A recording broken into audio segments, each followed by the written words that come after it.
Hello, and welcome to the Todd and Taylor Show. I'm Todd A. I'm Taylor Trask. I did it again, Taylor. I said my name as if it were punctuated with a question mark. Well, you should. At least you're going first. There's always like the anticipation. My name coming behind you. So it's, it's if you were to go second, it'd be like, well, he's unsure of himself. He needs then it's like a big question mark. This is the Todd and Taylor Show? Yeah. It's like it's that episode of Rick and Morty where Morty and his sister are uncertain and they split into different realities, and then Rick spends the entire time putting it back together. Great episode, by the way. Check that out. Season 2, episode 1, Rick and Morty. I love that I dipped my toes in the Rick and Morty water. I don't remember if we talked about it after I did that.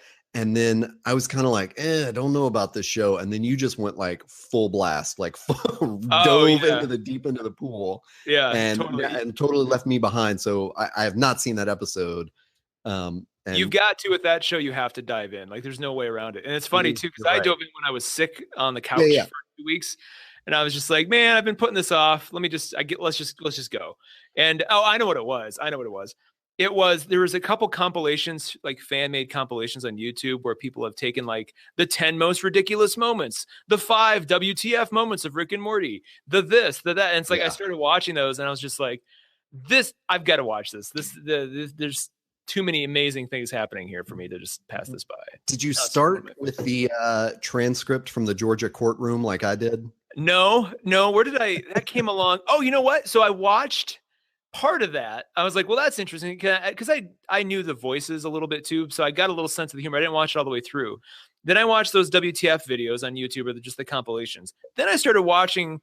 I didn't even go in order. I just started henpecking ones that looked interesting because I had to buy them off Amazon as I went. Now I own the whole thing. But like, oh Jesus, they're all on Hulu. Are they all on Hulu? Really? I believe so. No, don't even tell me that. Are they seriously on Hulu? I'm not really sure, but I think that's where I saw that. Because I had canceled my Hulu account like a week before. Yeah. Or I put it on. I didn't cancel. I put it on like 2-month pause. I'm like, I'm not going to need this for a while. Yeah, that's what I do too. Is it really on Hulu? Anyway, where was I going with that? And then I watched the brilliant courtroom thing. And if you don't know what we're talking about, at Comic-Con, Dan Harmon, and I always forget the other guy's name, who does the voices of Rick and Morty and is the co-creator of the show. There is this court case. And is it Georgia or Alabama? I want to say it's Georgia only because that's where a lot of those Adult Swim shows are made and FX shows, maybe. Oh, sure. I don't know why, but yeah. But the transcript, I guess, leaked or like a while ago. But it's this court case, which it's one of the most absurd things you're ever going to see in court. It's all true. They actually took the script and read it out at a Comic-Con panel, I believe, and then somebody took that recording and like basically finished the animation either for them. I forget if it was them or if it was a fan even. I don't remember. No, what they showed at Comic-Con was the animatics. They did animatics for the courtroom transcript. Mm-hmm. So it wasn't full animation. It's just still, cartoons flashing back and forth between the voices. And oh my God, what is that dude's name? I even looked it up and it didn't pop up. The other guy? I'm sorry, founder or creator of Rick and Morty. While you do that, let me look it up. Yeah, so he actually performed it at Comic-Con, and then several weeks later they went ahead and fully animated it and put it in color and everything. But Justin Roiland, by the way, is his name. Yeah, it's pretty incredible. You should look that up. I believe it's just called Judge Morty now. State of Georgia versus Rick Allen.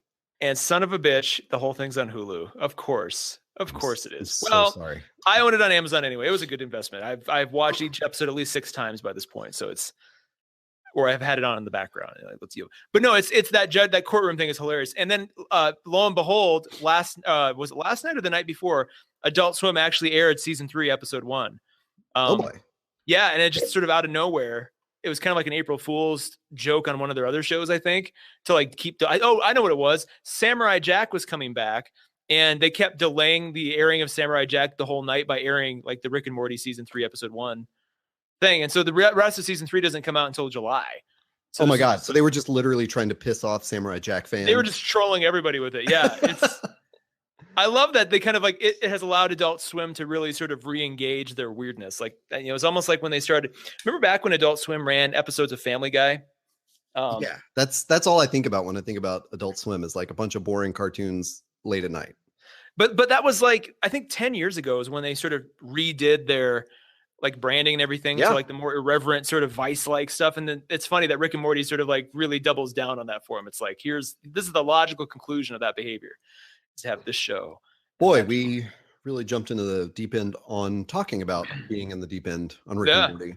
Anyway, well, we have a couple of like their network show announcements and stuff. One of them I'm going to tag onto the end of this one, which is a new show announcement. But I wanted to say up front that we are making the exciting transition to numbering the Todd and Taylor show, so it makes some goddamn sense. For those of you unaware, when we've been doing it, we've cut it up into seasons, and so like the count restarts every season. And we were talking the other day, we're like, hey, I'm not sure why that's necessary now. So we're going to go back and renumber everything so you can see how many episodes we've done, which is actually quite a few.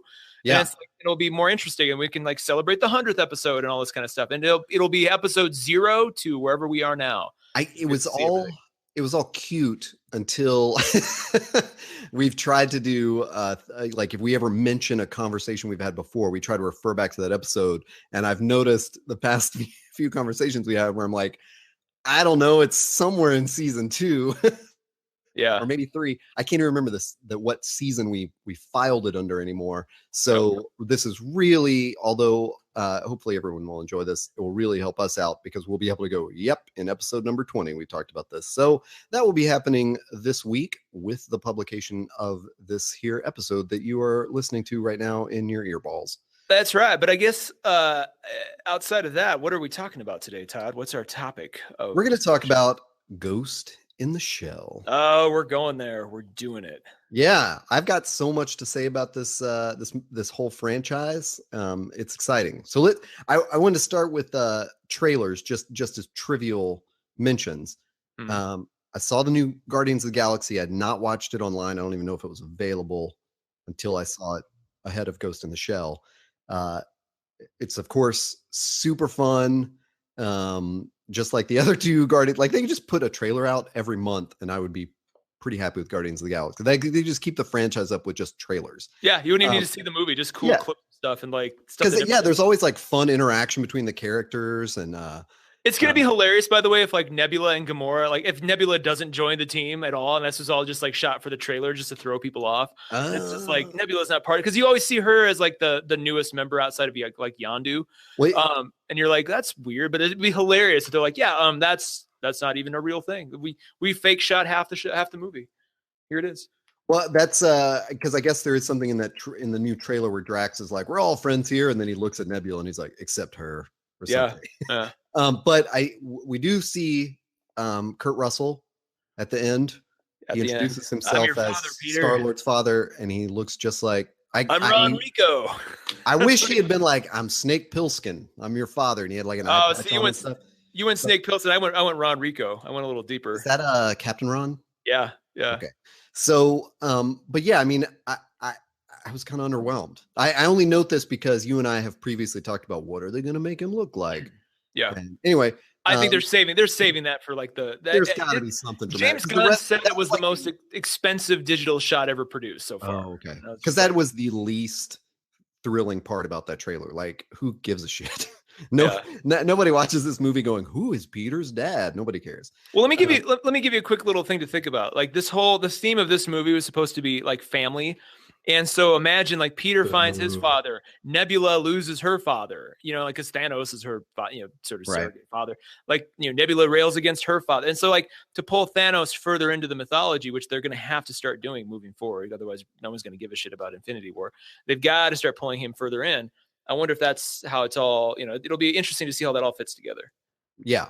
So then I saw some other trailers I don't even recall. And there's this one Transformers trailer that I had not seen before, where the whole thing is narrated by the little girl. Yeah.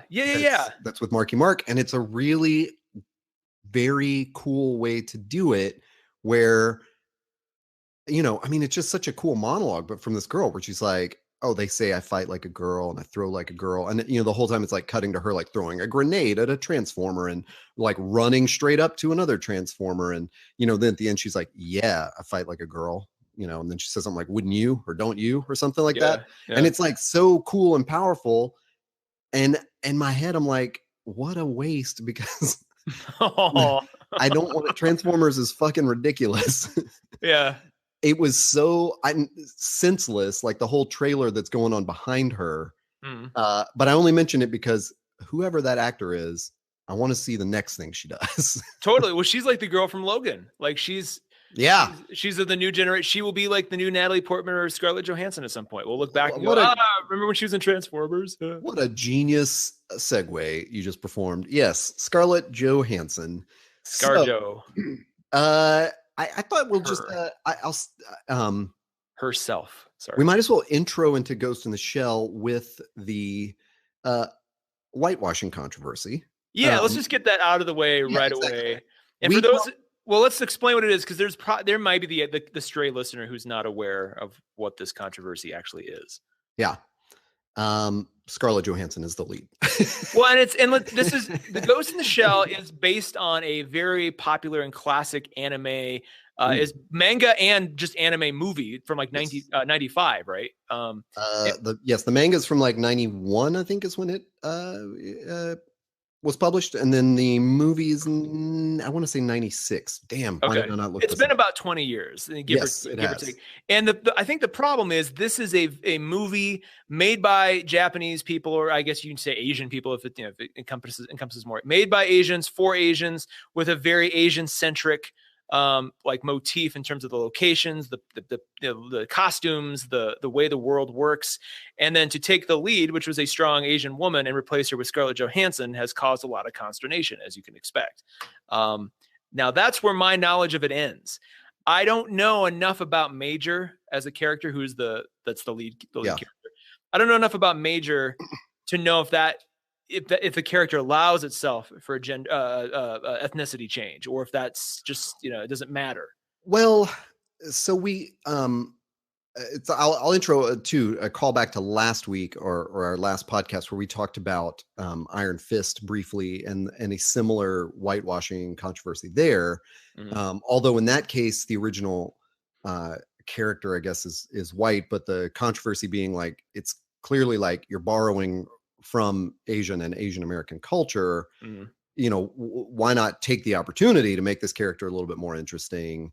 Well, especially based on what we got, right? Right. And the problem with Iron Fist being that it's just terrible no matter who is in the role. Like, it's just not a good story. It's not well done. Finn Jones drags it down a little bit more, let's be honest. Like, if they could have picked any other white person, any other white actor, like James Franco could have made that come alive a little bit. My God. It's like, can you imagine? James Franco is the Iron Fist. I can't imagine that at all. But I think yeah. I agree with James Franco. I don't know where to tiptoe into this controversy with Ghost in the Shell, but I know that one of the things we brought up when we talked about the Marvel series is that all of those series, the reason that those series succeed or fail, I think, is largely based on I'm going to say supporting cast, but they're not even like supporting cast. It's like, like Patsy Walker and Luke Cage are basically co-stars in Jessica Jones, and so is Mr. Purple or Mr. Purple, David Tennant's character, Kilgrave. I never remember the other name. They are all just co-stars. They are all the other characters in the cast are very interesting. And so one of the main problems that we'll talk about as we talk about this is that in the Ghost in the Shell live adaptation of this, the rest of the cast is not as interesting as Major. Oh, shoot. So both in terms of their character, or the actors playing them, or both? They're just, I would say both, but it's like they would be great Ghostbusters if they were given great ghost busting to do. That's I see. Okay. Saturday Night Live reference. But they just don't, like, they aren't given great roles to play. So the rest of the cast is multi-ethnic, and it's like they could have maybe minimized the whitewashing controversy if they had actually written those characters not only into the story a little bit more, but just given them, some dimensions.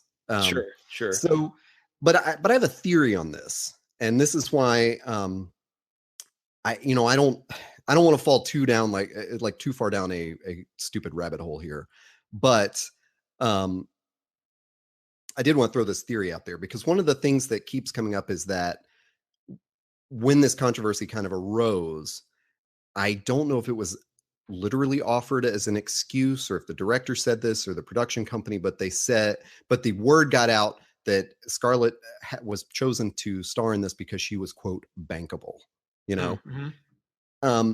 And so opening weekend, it's going to make about 19 million. I think that's what it's on. Either it has made that right now. We're recording this on Sunday, so it has either made that by now or that's what they're predicting by the end of today. Mm. And this is kind of being chuckled at on Twitter because like, oh, look, this bankable star made 20 million on a $110 million movie. They're showing to fact check that, they're showing 59.1 million worldwide. Yeah, worldwide. So I mean, for opening week, they'll make their money back at this rate. Well, here's my crazy theory, and it's not really that crazy. I just don't want to offer it like it's like I think, yes, an Asian actress would have been better in that role. They could have made this whole movie more interesting by sort of sticking to the, to the founding of the story, really. But my theory is that when they say bankable, they don't necessarily mean in the United States. Oh, you and I have talked about, and I'll tell you where this started. The film starts, and I think the Paramount logo, I think it's Paramount. Yep, that comes up first. It's like the little swooping stars that come in and make the circle. The very next thing I see is, I believe it's Shanghai Film Company, and then Wawa Media. Oh yeah, they've been popping up quite a few times lately. And you and I have talked about how a lot of American production companies are partnering with Chinese companies to make these films that they know are going to do really well in Asia. Yeah. And the one that stood out to me after I watched the movie was, you and I talked about the, frankly, still mind-blowing fact that Point Break from 2 years ago, this remake of Point Break, made a crazy amount of money. And so I went and looked up the Box Office Mojo numbers. That one made opening weekend only made 9 million. And it went on to make 28 million in the US, but foreign, it did 104 million. Wait, really? Yeah. Holy Christ, I had no idea. Worldwide, it was at 133 million with a 105 million budget. Wow. So, and I don't know how Hollywood math works. I know sometimes they treat, even something like that as a loss, but it sounds to me like they at least made their money back. And so my thinking is, you know what, with Ghost in the Shell, they kind of realized, I'm putting this theory out there. Scarlett Johansson may be bankable in China. That may have been the idea, was that we need to put an American actress who is recognized as an American movie star into a movie that we are specifically going to sell overseas to a Chinese audience that is featuring heavily Japanese locations. Do you think it was because? Well, but that's another thing, is they don't really push that it's Japanese. In fact, there's a line in the movie where Major says, when I came to this country. Gotcha. And there's very much this feeling of like, this is just a vague sort of Blade Runner future. Okay. There are definitely some Japanese references for sure. You feel like it is centered in Japan. In the manga, in the prelude to the manga, they actually, when they talk about Japan, they put it in quotation marks because it's more of like this corporate military governmental like prefecture or something that is just called, quote, Japan. So they sort of make it out in the manga like it's not really Japan. What they call it is a corporate conglomerate state called, quote, Japan. Okay. And so, I'm just saying, that's how I put this all together, that yes, they could have done better, like US wise. It's great that a US audience says, no, we're ready to watch, minorities and women and persons of color. Like, we want those people to star in movies. That's a very positive step for America. And I'm not offering it as an excuse why you should not do that. My just theory is this might not have been a movie specifically made to make money in America. Interesting. Well, that wouldn't surprise me. I mean, that's like, it's interesting now though, as the dollar becomes stronger. So it's interesting. And when the dollar is weaker, we make way more money overseas, and that's actually better for the Hollywood system than otherwise. So as the dollar is getting stronger again, the Asian markets are less, we're making less money from them with our entertainment products. So it's an interesting kind of give and take. Well, and there's definitely that odd feel from the cast of like, who the fuck are these people? Like, yeah, sure. I had to look up, like, I was like, who, do I recognize any of these people? I didn't even realize that the actor who's, kind of the co-star, her partner, Major's partner, is played by the guy that plays Euron Greyjoy. But he's not exactly like a dude that you're like, oh, that's that movie star, Yeah. You might recognize him. Well, let's go back to the movie Looper. If I don't know how much you know about Looper in terms of the story, but at some point, Joseph Gordon-Levitt's character, who is the younger version of Bruce Willis's character, right? In the script, he was originally going to leave the country after he had completed his contract. He was going to leave the country and go to France, and he was spending his time in France. He was meeting a French woman. All that stuff was supposed to be about France. And then at some point, they got Chinese co-production, so they shifted everything to China. And there's a hilarious line where Jeff Bridges. Jesus Christ. Who's not Jim Carrey and Dumb and Dumber? That guy. Who is that? Jeff Daniels. Thank you. God. I'm like, it's always, I always want to call him something else besides his actual name. Kevin Bacon. Jeff Daniels says that interesting line. He's like, because there's even a line in the thing where Joseph Gordon-Levitt's character goes, yeah, I'm going to go to France. And he goes, go to China. He's like, he's like, kid, I'm from the future. Trust me. You're going to want to go to China. And so like that was the whole like justification of the story for them switching it. But that happened. I mean, they made that decision specifically for Asian markets and to satisfy sort of the Asian co-financing element of that. And we've talked about on the podcast before, the thing you hipped me to, which I had not seen, was this crazy outtake from Iron Man 3, where for some dumb reason, Tony Stark has to go to China to get like surgery done. Yeah. So you can find this on YouTube. Just look for the Chinese outtake of Iron Man 3. And it is a really bizarre, senseless scene that they totally inserted into the movie just for the Asian audiences to ground him in that area. And so much of that you can see from Ghost in the Shell, in the sense that like this cast is very representative of this like multi-ethnic, like global culture. It just, they did happen to choose they chose an American woman as the lead very deliberately. Obviously, I'm just suggesting that maybe they did that because she's a bankable star over there. I mean, let's not even, this isn't some conspiracy theory. Like studios, I say Hollywood, like it's a monolithic thing. Right. If you and I were to make a movie tomorrow and finance it ourselves, we would want to pick probably an actor or actress, if we could find one that was well known, so that we could get it, get more financing for it, because a bigger name usually attracts more money, and B, a bigger name attracts more money because they assume more people will know who that is, and more people will go and see it or consume it somehow and make their money back. So it's not like this is some like, well, they wanted a bankable star.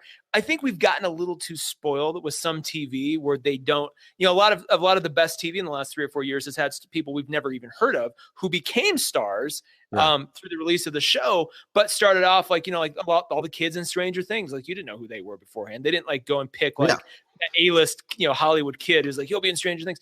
So I think we kind of get a little bit used to and more spoiled on, hey, they're just picking the best people for the parts. Whereas with movies, the way a movie works and the way it has to be financed and the long tail of it, 9 times out of 10, you're better served by having somebody known in that role, at least, in some capacity. And my take is the other side of that is that,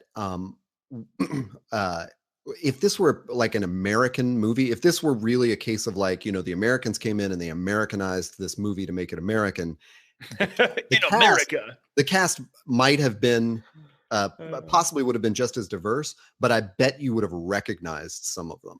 Yeah. Whereas this one was a very like global cast. Like there are a couple of characters who speak only in Japanese, and they subtitle it, and and so it's you just get this like feeling of like, no, this is just this future world culture. And so again, like, I'm not offering that as an excuse.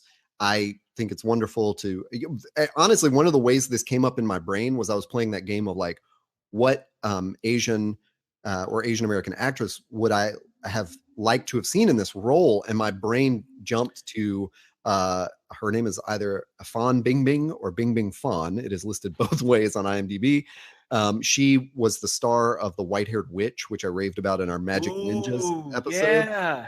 And she's also in X-Men Days of Future Past. She's the one who throws the Blink. She's Blink. Is that her name?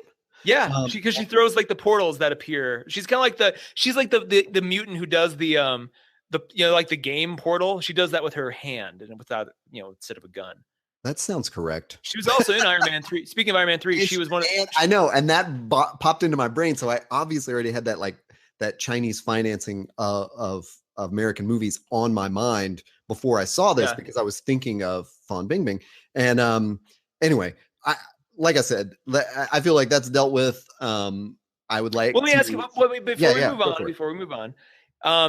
And let's keep in mind, we're trying not to spoil anything. This is one of the rare episodes where we're actually, because I haven't seen it, and I don't mind so much, but for those of you at home who haven't seen it yet, I think this is one of those episodes where it may take people maybe a little while to see this. It's not going to be like everybody runs out and sees it immediately, probably. And we want to make sure everybody's got the ability to do it. But anyway, at any point, without spoiling, did the casting have an impact on the character in a negative way? At some point where you in terms of her psychology or her journey, did you ever think, oh man, this would have been so much more impactful if she had been of Asian descent or if she hadn't been a white woman? Does that matter at all? There is almost a way that they try to do the reverse of that. There's a plot point that I won't spoil, which is obviously in there for you to go, oh, they this they put something in there where it's like, oh, this is a white woman who in this I don't know, in this land, in this she's searching for her family specifically, Okay. And you kind of go oh, I see what they did there. But to me, just in light of the controversy, in light of the idea that this had been discussed before, years ago when she was first cast, so it felt like kind of maybe tacked on to to satisfy people, that was her history or something. So they try to justify in the story. So, yeah, sort of. Interesting. Yeah. Okay. So when she first shows up, so the character's name in the manga and in the anime is Motoko, or I think it's Motoko Kusanagi. I believe that's her name. Man, I got to look on the back. Motoko Kusanagi. And Major is clearly her rank. And when in the movie with Scarlett Johansson, they'd call her Major in this way like it's her first name, but you realize within a couple of scenes, oh, no, that she has another name. They're just not really using it. So there's this kind of confusion of so when they start using her other name, when they do say it, it's this very, Anglo-Saxon name of, it's oh God, what is it? Oh, they just list her as Major in IMDb. That's funny. But her last name's Killian or something like that. So the whole, when I went in, I was like, man, I mean, is it going to be better or worse if her name is Kusanagi? Yeah, that would have I think it would have been worse if they had so. But yeah, like I said, with that, so yeah, let's talk about the actual movie, because it sounds like you're about to spoil something and you're trying to. It's not so much the spoil thing; it's just jumping ahead to sort of the technical details of the story. But I really wanted to start with why it became I guess I texted you and said, I'm going to see this, and you, I don't remember your exact response, but it was along the lines of, well, I'm probably not, but we can talk about it what you experienced. And it's not like I'm not interested. I just feel like I don't have I haven't read the manga myself, which I feel is kind of necessary. I want to have that comparison point. So I almost want to be a little bit more adept before I go in. And this I think you and I like to, if they, except for Game of Thrones, which is obviously so much to commit to, we like to kind of review source material before we go into something. Exactly. So part of that for me was, I just bought the 2.0 version of the anime. And God, I didn't look any of this up. I'm sorry. I have all these tabs open in my browser for like research, and then the things I keep mentioning are not open there. We need like a producer to just keep this stuff open. Yeah, exactly. It was re-released. Apply now at producer at their network or their network. I was about to say their network.com. It may have been a full like 8 years ago. It might have been 2008 when they re-released this, like digitally remastered it or something. Boy, I can't find it with a quick Google. I'm sorry. But anyway, there's a 2.0 version of Ghost in the Shell. So I had bought that and I was intending to watch it and hopefully reread the manga and kind of get myself into it. I rewatched that last week, that original anime, and there are like these moments where I realized like, I don't want to make too much of this. This is not like a Batman that like unifies my whole childhood or something, but there's something very important about Ghost in the Shell to me. I had as all of us nerds did, I had one nerd friend who was super into Japanese culture and anime, like in college. And he introduced me. Did he get you into anime? But did he get you into anime? Like, were you already familiar with that format of book, or was that something he got you into as well? He was. I mean, I'm sure he had like manga books, I would assume, but it didn't really take for me. Like, I didn't pick up manga because of him. Okay. But he was very much into anime movies, and I watched many of them with him, and I was generally always confused / sometimes like confused to the point of annoyance where I'm like, I don't know what's going on in this. And Ghost in the Shell was definitely like that. And in 1995, like the dubbings were all bad. And, I mean, it was always that thing of like, when I rewatched it, you're aware of how quickly native English speakers in the dubbed version are saying total gibberish. Yeah. Like, you're like, oh my God, like you could have just rewritten that to a shorter sentence. Like they're trying to cram in this whole line of dialogue, because the cut is only on their character for like a millisecond, and they're trying to say it all like really quickly. And you're like, oh, we really could have rewritten this and made it better. And just that's that very like stylistic kind of thing of anime where it's jumping from thing to thing. And the inflections in their voice, you're like, I can't read your emotions. And it's a crazy fucking story too. So, but I had watched it with him and it kind of, planted itself in my mind. And I know years after that, not many years, but a few years after that, I remember, grabbing the VHS from like a used, probably The Great Escape in Nashville, where I was like just browsing one day for music. And I was like, oh shit, there's Ghost in the Shell on VHS. I'm going to grab that. And then as I was watching it this week and the tanks show up, I had this flashback to like, oh shit, there's this PlayStation game that I had where you fought these tanks. And I just had this whole like, that like sort of emotional like memory or like a deja vu kind of sensation of like, oh, I remember controlling these characters to fight these other characters. And so that is all to say, this has been in my psyche for, 20 years now. And maybe 8 to 10 years ago, I picked up the manga when I myself was kind of, you and I've talked also about how we kind of read comics in our childhood. I think I was a much bigger comic book nerd than you were in my childhood. And then I sort of put it aside through college and only picked up the occasional issue. And then, years after that kind of dove, fully back into it. And at that point was when I got into manga and, was reading a lot of stuff and was much more familiar with the form. And I remember reading Ghost in the Shell, and at least my recollection of that reading was that I was very impressed by it. I've since gone back to it and I had the same issue where I'm like, what the fuck is going on? Like, I just do not understand this, which is just sort of the idiomatic storytelling of anime and manga of like, this is just a culture different from my own, produced it in a different language. And it's been flopped probably like on the page. So there's technical changes to it, because that's what they used to do with manga was, because it's read right to left, they would flip it or flop it or whatever they called it, so that so that English readers could read it left to right. So all the images are like backwards in a lot of American versions of manga. Is it really? So I'm glad you mentioned that, because I was gonna get my hands on it, either rent, borrow it from the library if it's there, or just buy it.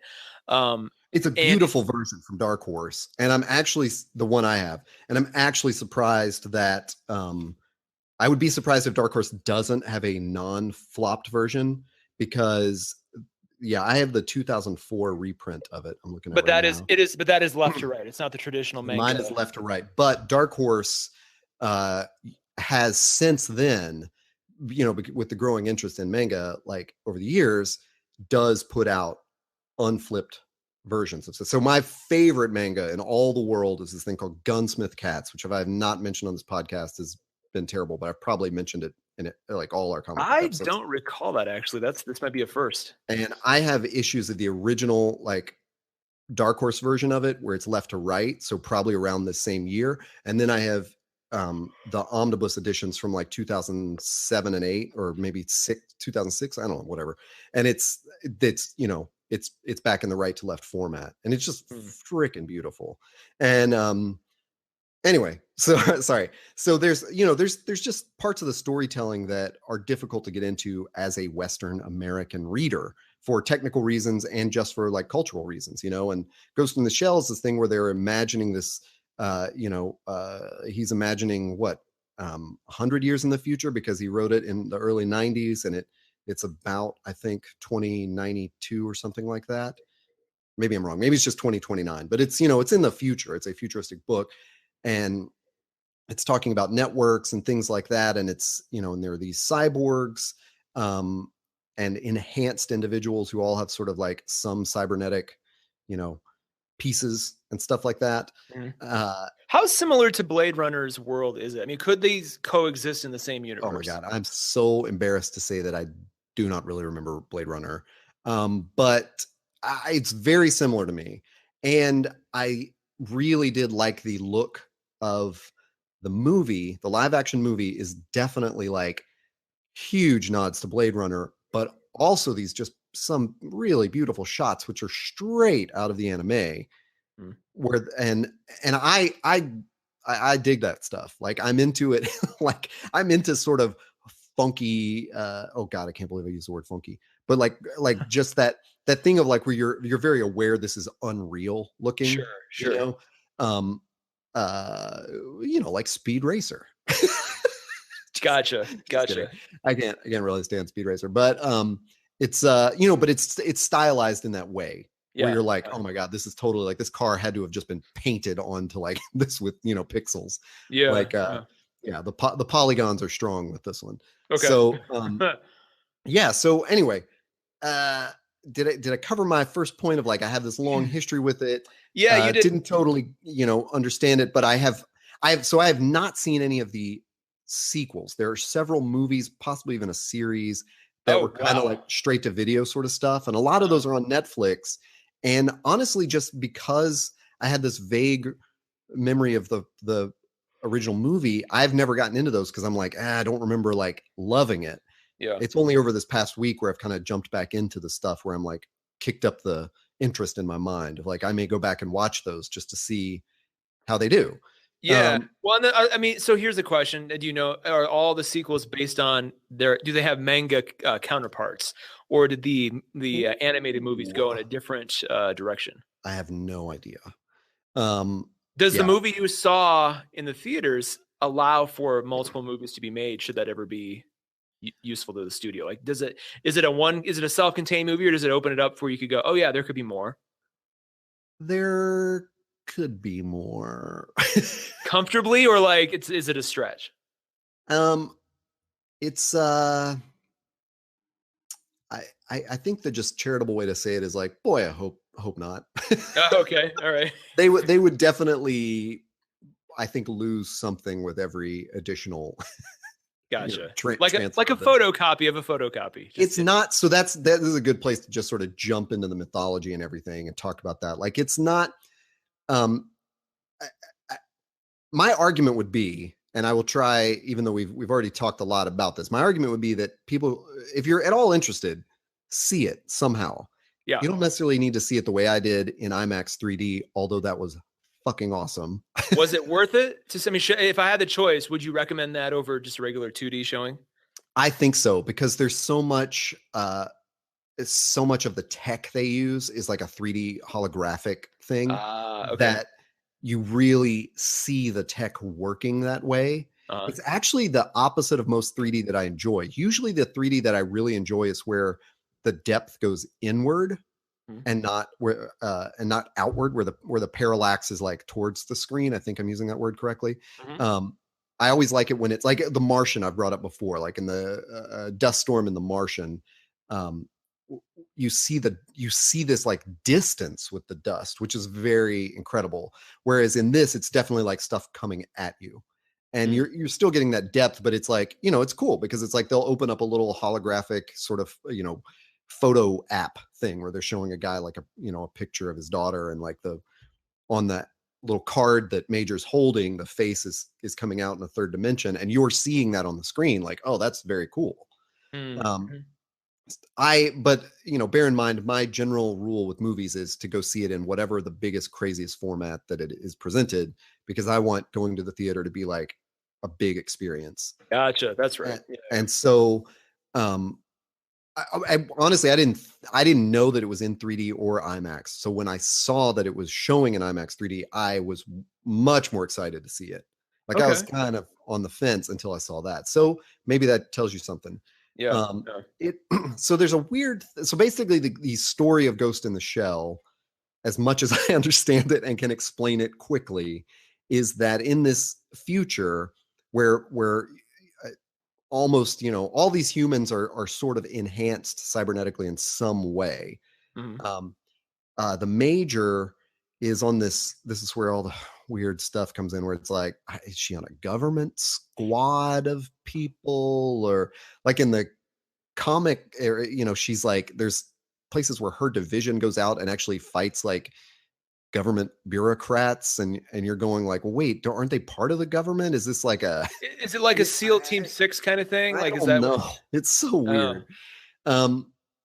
They'll talk about the prime minister, but then there's this guy that's obviously like doing terrible things, and you're like, well, wait, does the prime minister also, like, how are there two leaders of this group? What is Section 9? I don't understand what's going on.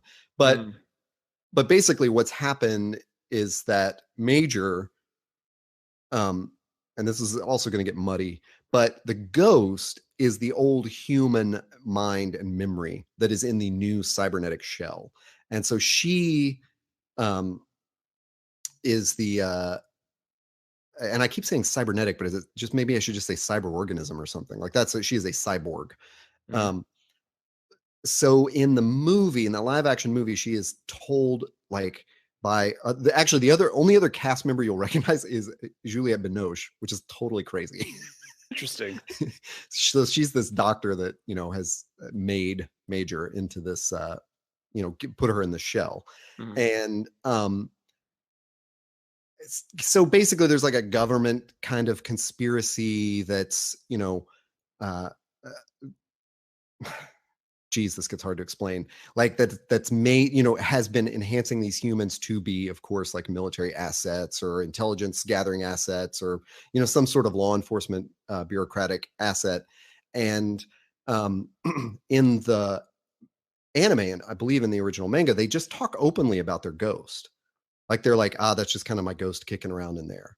Now, do the ghosts always? Is it expected that you retain all your memories, or is the expectation when you have this done to you, you will basically lose a lot of that, and this is consciousness? Where it all gets jumbled up. Like in the anime and manga, it definitely. This is a weird comparison, but if you followed the development of the La Femme Nikita storyline, like in the original like movie, the French one, she did not want to be an assassin, as I recall. And then in Point of No Return, which was the American remake with Bridget Fonda, she really didn't, she didn't want to become an assassin. She was kind of forced into it, but then she kind of liked it.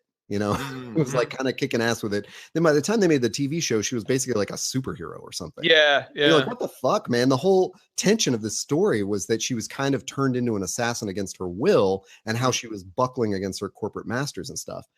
The reverse has happened with the Ghost in the Shell mythology. Like the manga and anime, she was much more assimilated into Section 9. Like, you felt like, oh, she is a good soldier, and she recognizes that she has a ghost in there, like kicking out some memories every now and then, but she's really like part of the machine.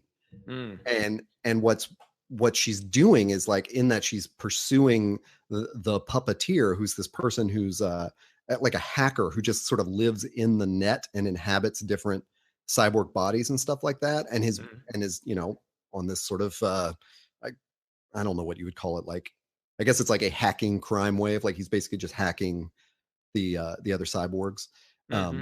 And so she is really like in a function of law enforcement in the manga and anime. Now she starts that way in the new movie, but there's definitely a story there of like, she doesn't really talk about her ghost in negative terms, which what you feel like in the old ones. Jesus Christ is complex.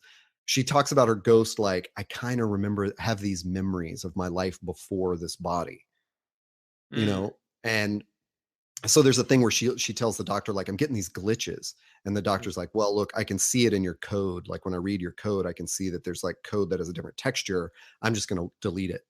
And so she'll just get rid of those glitches, which are like where she's in the present, but she's seeing an image from the past. And it's a really cool effect that they do in the movie. And in fact, on IMDb, there's a full page like takeover ad when you go to the Ghost in the Shell listing that has like glitches in it. So it's kind of cool. Nice. But to her, it's just, it's glitches. She's not thinking, oh, these are former memories trying to get out. No, she thinks they're former memories, but she's okay to just have them wiped out because they're messing with her like current. Why? Right? So, why do these? Well, let's back up even more. So like, is this a procedure that anybody can get done, or how are you drafted into this? Well, and so that's where the like crux of the movie plot is that she is presented with the reality that like, we saved you because these terrorists attacked the boat that you and your parents were traveling to this country on, and your body was dead, and we took your mind and your brain out and put it in this new body. And what she discovers through these glitches and through, you know, some investigating during the movie. Now, are you spoiling? Are you going to spoil? I'm going to walk right up to the edge. So okay. The plot of the movie, like the crux of that plot, is her discovering that what she has been told is not necessarily the truth. Okay. And that the glitches may represent the truth, and not, you know, not like a bad glitch, but like, oh, they've covered over what's the real truth, you know? So but that aside, can normal people, like, is there some kind of like conversion like center you can go to, like, hey, I'm about to die, I'm gonna go donate my body, like, is that a common thing in this world? So that's the thing that's not really well explained, but the understanding that I have of it is no one is a full cyborg like she is. Like, she is told that she's the first. Okay. And so she will discover she was not the first. You know, there's not like some evil corporation that's like, you know, like, come, life extension, and like you go. There's and then definitely an evil corporation that's doing that. But what they're doing is they start with these just enhancements. Oh, okay. So people will, you know, like, and again, it's like a very cool way that they do it. You know, and the opening scene is adapted from the manga. Where one of the chief scientists of this corporation that really pushes these cyber enhancements is at a dinner, you know, and he says something like, oh, I love my new enhancements. And let me share with you this music. And he just sort of puts his finger down on this little touchpad. And then you see this wire in this other guy's head light up. And he is hearing the music that the first person is sending to him. So it's like they're all kind of cyborgs in that sense. Do you feel like that kind of stuff? I mean, is it one of those things where like you can easily see our current society evolve to that in 5 to 10 years, where it's like, oh yeah, this is around the corner? Or was it too fantastical? Like, did it seem like it was just? No. It's absolutely, like, I walked out going like, yeah, I mean, I'm almost a cyborg. I'm wearing a fitness tracker on my wrist that tells me how, you know, how well I slept every night and how many steps I'm doing. And it's definitely not out of the realm of possibility. It's not really presented like, I'm telling you, they do a really good job of just showing the tech, you know, like I liked the tech. It's not in a realistic way, like Ex Machina. And I was just going to bring up Ex Machina. Well, Ex Machina is a great, it's a great comparison point, because that movie you can almost tell it was made for this day and time as a sort of like flag in the ground of, hey, this is where we're headed, everybody. And this is like a creative reflection on that. Well, now, obviously, especially because it's so rooted in that like social network, and and the Big Brother like recording all your searches but and stuff. You feel like Ex Machina could be happening as we speak. Oh, it's like, absolutely. Elon Musk has a whole army of androids. There could be some, like, Elon Musk could have some dude right now at his house, like looking at the first AI like machine, Ava. We all saw that picture of Jeff Bezos, being a transformer last week, right? Yeah, that was ridiculous. But now, obviously, Ghost in the Shell was made many years ago. But do you feel like the impetus to make it as a live action movie now is for that same purpose? To go, hey, we know that the world is headed this way, so we're going to like use this story to basically reflect on that. Does that apparent in any way? No, I think it's just a sci-fi story. If anything, they actually toned down some of the references to like the net and hacking that's too bad. From the original anime, which is like kind of a shame, because it's really, that to me that's one of those interesting things of going back to sci-fi, is like how well stuff has been predicted. And I kept thinking when I was rewatching the anime this week of the movie Her, where there's a point in that where Scarlett Johansson's character tells Johnny Cash that Johnny Cash. Oh, I was like, wait, what? What's his name? Joaquin Phoenix. I know him as Leaf. I want to see a movie where Scarlett Johansson talks to Johnny Cash as an AI. Like, where's that movie? So, remember when Black Widow's talking to Johnny Cash? So there's a scene in that where she's talking about like, well, I've met up with all these other OSs on the net, and we've decided to like shut it down and stop talking to people or whatever. So it's not clear that like all these artificial intelligences have this whole reality like on this network that they're not even talking to the humans about. And that's actually apparent in the anime of Ghost in the Shell. Like that puppeteer has like, there's a long scene where he and Major are kind of like linked brain-wise, and he's just talking about the net and whatever. And so some of that happens in the new movie, but it's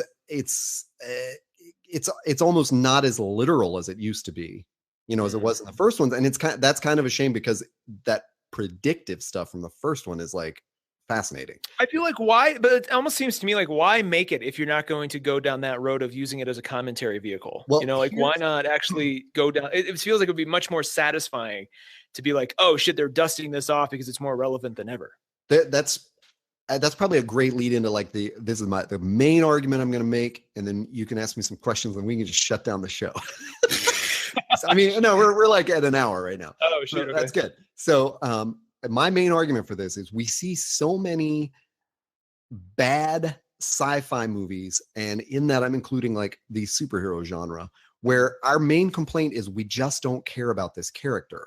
Yeah. And really what they have done in Ghost in the Shell is take this real, like much colder character from the manga and the anime, and really attempted to give her a character and a backstory that we are as interested in figuring out the pieces as she is.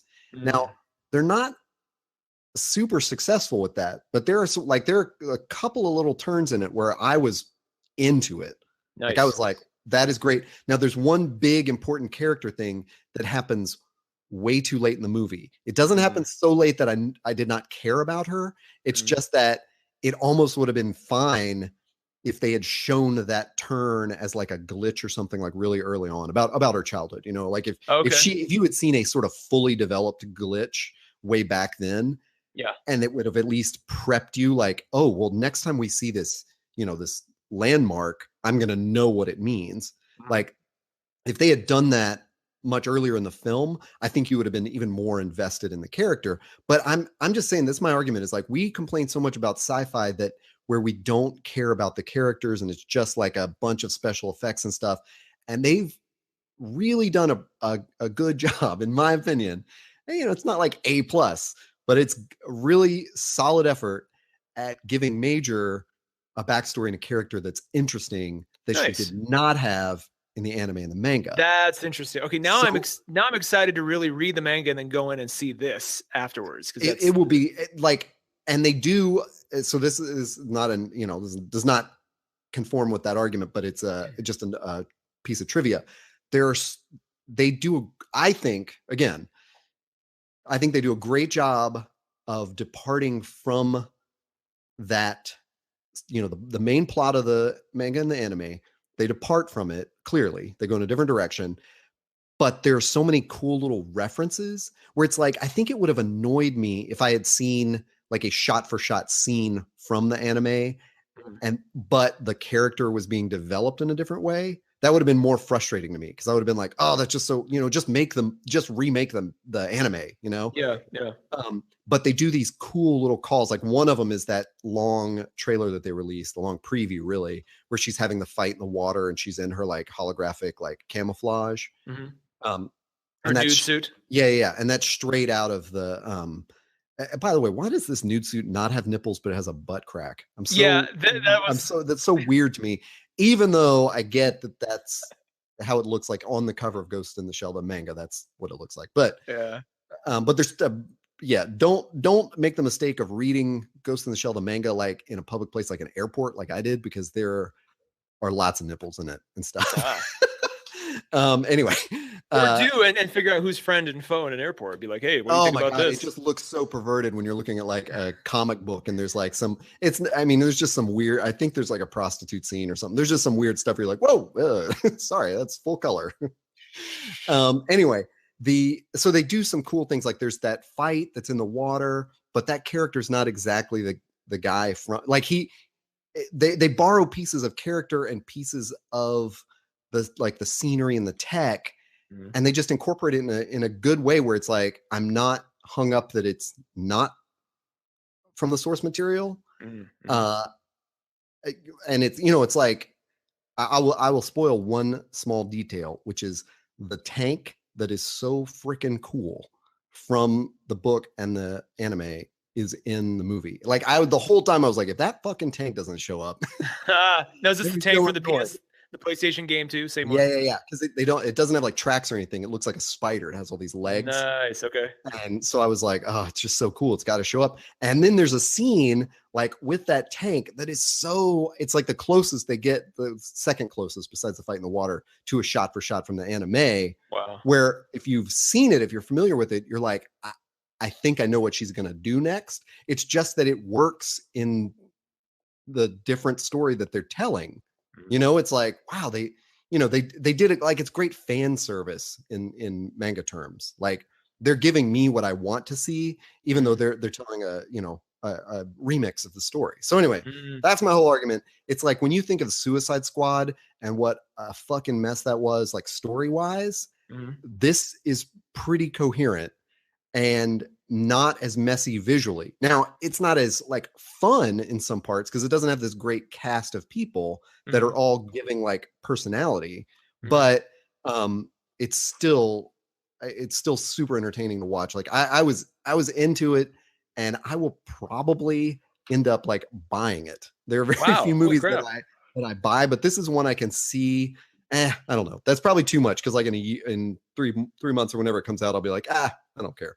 But at least sitting in it, I had that feeling of like, you know what, I would go see this again, like in a theater. So that's my long review of Ghost in the Shell. I hope that makes people interested in it. And maybe after you see it, then we do a spoiler loaded podcast where we can really pick it apart. Yeah. Let me ask you a couple final closing questions. Scale of 1 to 10, with 10 being the highest and 1 being the worst. What would you rate it? Man, you have to give me a scale of 10.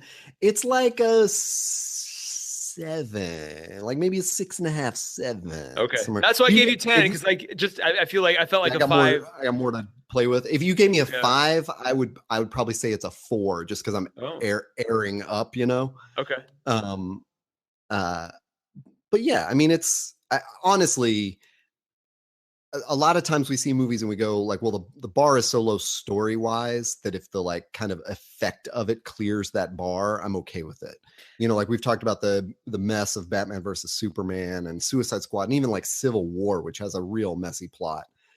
But they overcome that. I don't know. Suicide Squad totally overcomes that. They trip on that bar pretty hard. A lot, yeah. No. but like Civil War is super entertaining to watch, even though the story's a mess. Well, here's a good question then. So, does Ghost in the Shell work in today's the context of today's market? Meaning, is this more like a Prometheus, where it's so serious and there's nothing in the way of levity or personality that it falls flat, or does it work because it's a time-honored story that still has meaning and stuff? Because you pointed it out earlier, like this ain't no Guardians of the Galaxy. There's not some like muscly bound character like going like doing the Drax thing, or there's not like a wise Kraken character or anything. Like it's it's very much a movie that has to be loyal to its source material, but like does it suffer as a movie, a sci-fi geeky kind of movie because it doesn't have that extra layer that we've come to? There's so much in that question. That is a really good question.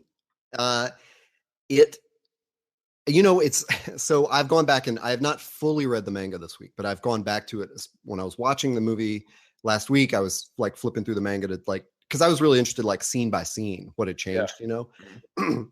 Major is much colder in the original anime.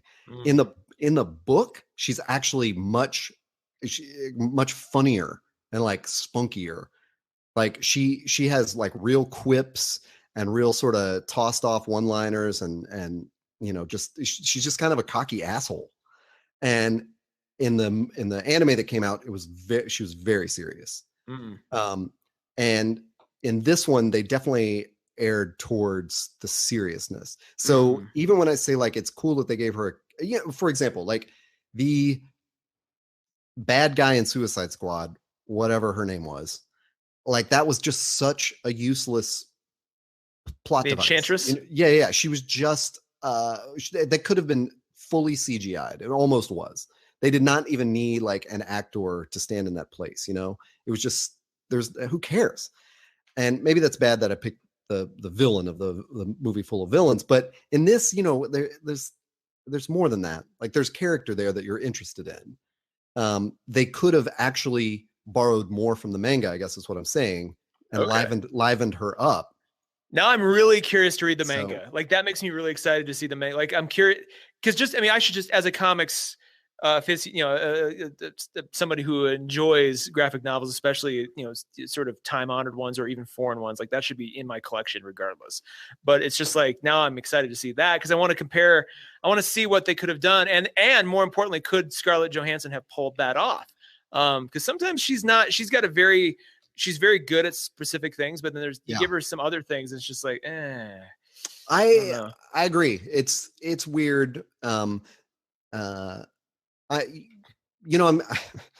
oddly very interested in seeing Valerian now, which is Luc Besson, who did Fifth Element and La Femme Nikita and Leon the Professional and stuff like that. But I'm just interested in his vision of like sci-fi these days. Fifth Element was like eyeball bursting at the time. On Fifth Element, and we'll talk about this more in the next episode, but Fifth Element, very, very inspired by Jean Giraud, also known as Moebius. Like there's a lot of that element there too. And I wonder, there's been talk that Valerian kind of has that might have been also inspired in that same regard. And I'm like, really? I didn't, because Moebius didn't do Valerian illustrations as far as I know, but I think Luc Besson just loves him as an artist.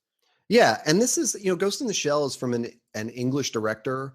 And it's probably worth pointing out that like Luc Besson is French, and I'm sure that sensibility is just different, like the way they approach sci-fi. And this, I would kind of say probably has a real English side. It's very like Ridley Scott, kind of it's serious and, it's dark in places. And actually the parts I enjoyed the most were where they were outside in the daylight, because that was the most wacky looking, where would you have rather Ang Lee directed it or somebody like that? I don't know. That's kind of a hard game to play because it's sort of like you would probably have to reconfigure all the characters and the plot and everything. And I just don't, as long a history as I have with Ghost in the Shell, it's never been something that like really touched my heart in some way where I'm like, oh, I just, it's so precious to me and they've got to do it right. Like, that's actually why this movie succeeds, because I just went to see a popcorn movie and I got a deep, kind of deep popcorn movie. Nice. And it was, I was happy with all the changes and stuff. And like I said, I'm not going to like try to convince anybody to go spend $20 on the IMAX ticket, but it's a pretty good movie. So nice. Well, on that note, an hour of conversation that winds up with pretty good movie. That's okay. There's a lot. That's a lot on the 5-star rating. Yeah, 6.5 on the 10-star rating. 7 on the 10 star, something like that. I like it. Yeah. I'm just surprised we were able to talk an hour plus on without revealing any major plot points. Like that's, I feel like that speaks to how complex it probably really is.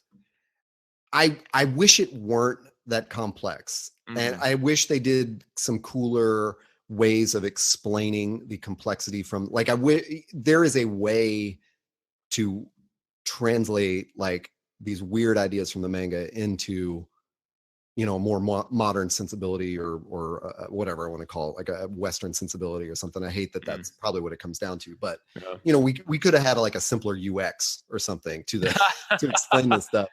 But, but like I said, I will go see such total nonsense that when something like this really stands out and holds my interest for 2 hours, it's like, yeah, I got to talk about it. So that's great. That's where we are. Yeah. Well, cool. Anyway, on that note, let's wrap up a little bit. What else do you have to plug or promote? Yeah. So we say this in every episode, and we have some feedback that maybe people don't know what their .network is. And you and I, because we were doing the Todd and Taylor show and had started doing Wednesday in Westeros, thought, we would love to do podcasts with other people and have other shows and stuff. And so we just decided to call it Their Network, which is like the place there, THERE. And you debuted your new show, which is an interview show called People of Interest, a week ago. And I am very soon going to be introducing my new show, which is called Playing Along, and is a podcast about music where I sit with a guest and have that guest teach me one of their songs. And so hopefully it appeals to, people who are just like learning music for the first time and want to get into this kind of like walkthrough of a song, but also people who are just interested in music in general and really want to hear, a songwriter break it down. And I feel like it's got a lot of layers because I've been playing music for a long time, but never had any formal schooling in it. And am only now kind of putting all the pieces of theory and technique that I've picked up over the years into like a coherent understanding of music. And so it's great for me to talk to other musicians and, figure out what makes them tick and like why they did a certain move in a song in a certain way. And anyway, so that a preview episode is out right now on their .network, and a full episode is coming this week. Am I rushing things? No, you're fine. Wednesday? Are we going to say Wednesday? Let's say Wednesday. Let's do it. 5th, I believe. All right.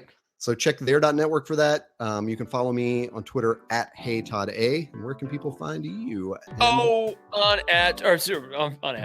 Twitter at Taylor Trask. And also I've got a new, finally, among other new things coming very soon, next week and the week thereafter, I've got a new website coming up too. So keep an eye on TaylorTrask.com for all kinds of interesting stuff there too. And and the Todd and Taylor show, as we mentioned before, is back in full swing. So more episodes to come, and keep an eye on their .network. We'll see everybody later. Bye.